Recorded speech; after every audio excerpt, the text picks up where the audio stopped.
ఎల్లకాలం మోసం చేయలేం. ఒక అడవిలో ఒక కోతి ఉండేది. అది చిన్నప్పటి నుంచే మనుషుల నడుమ పెరిగింది.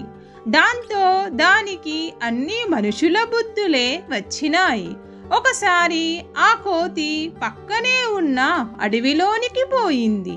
దానికి జంతువులను భయపడిచ్చి పండ్లు కాయలు సంపాదించాలని అనిపించింది. ఆ అడవిలో ఒక చిన్న నీటి గుంత ఉంది. దానిపైన ఒక పెద్ద చెట్టు ఉంది. ఆ చెట్టు మీదకు ఎక్కి కూర్చొనింది. అడవిలో జంతువులు ఏవైనా నీళ్లు తాగడానికి ఆ గుంత దగ్గరకు రాగానే, ఏయ్, ఇది నాది, నా అనుమతి లేకుండా ఎవరు దీనిలో నీళ్లు తాగకూడదు. అడవికి రాజైన సింహం దీనిని నాకు అప్పగించింది. నాకు ఏమైనా పండ్లు గాని కాయలు గాని ఇచ్చి తరువాత నీళ్లు తాగండి అని గట్టిగా అరిచేది. సింహం పేరు వినగానే అడవి జంతువులన్నీ భయంతో గజగజ వణికిపోయేవి. అనవసరంగా గొడవ దేనికని అది అడిగినట్టే పండ్లో కాయలో దుంపలో ఇచ్చి నీళ్లు తాగేవి. కోతి అలా వాటిని మోసం చేసి కొంచెం కూడా పని చేయకుండా కులాసాగా కాలం గడపసాగింది. ఒకరోజు ఒక గుర్రం నీటిని తాగడానికి వచ్చింది. కోతి అలవాటుగా దాన్ని ఆపి, ఏయ్, ఇది నాది, నాకు ఏ పండో కాయో ఇచ్చి నీళ్లు తాగు, ఇది సింహం ఆజ్ఞ అనింది గట్టిగా. ఆ గుర్రం చాలా తెలివైనది.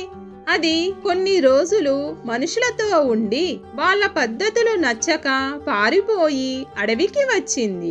అందుకే కోతి మాటలు విని, ఇదేంది, అచ్చం మనుషుల మాదిరి మాట్లాడుతోంది, ఈ భూమి నాది, ఈ చెట్టు నాది అని తిట్టడం కొట్టడం ఒకరికొకరు చంపుకోవడం మనుషుల పద్ధతులే కానీ జంతువుల పద్ధతులు కాదు.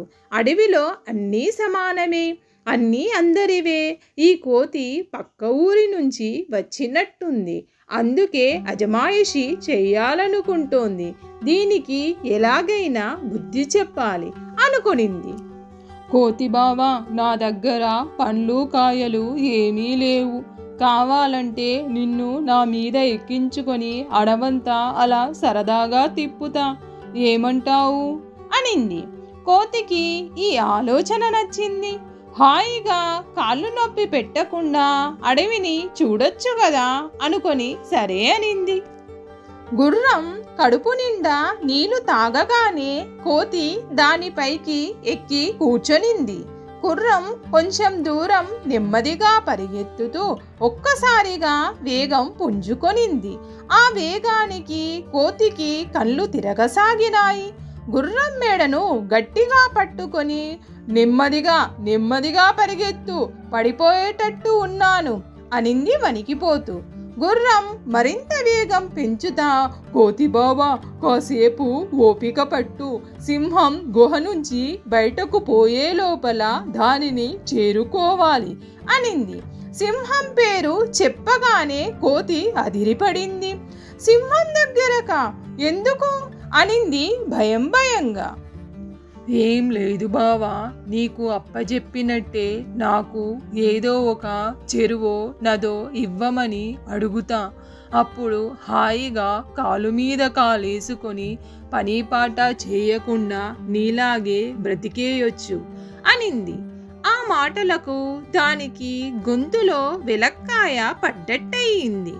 సింహం దగ్గరికి పోతే ఇంకేమన్నా ఉందా? నా పేరు చెప్పి అడవి జంతువులను ఇన్ని రోజులు మోసం చేశావా అంటూ పంజాతో ఒక్క పెరుకు పెరికిందంటే చచ్చూరుకుంటా అని అనుకుంది. మామ, ఏమీ అనుకోవద్దు, నేను చెప్పినదంతా అబద్ధం. ఏదో బుద్ధిగడ్డి తిని పొరపాటు చేశాను.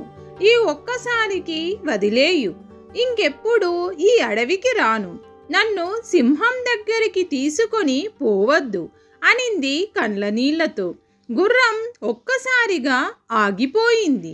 అది అలా హఠాత్తుగా ఆగిపోయేసరికి దానిపైనున్న కోతి పట్టు తప్పి ఎగిరి ముందున్న చెట్టుకు ఠపీమని కొట్టుకొని ముక్కు పచ్చడయింది. కోతి ముక్కుతా మూలుగుతా లేచి నిలబడి వెనక్కి తిరిగి చూడకుండానే ఊరివైపు పరుగు తీసింది. మీకు ఈ కథ నచ్చినట్లయితే లైక్ చేయండి, మీ ఫ్రెండ్స్కి షేర్ చేయండి. మరిన్ని కథల కోసం కథా సమయాన్ని సబ్స్క్రైబ్ చేయండి.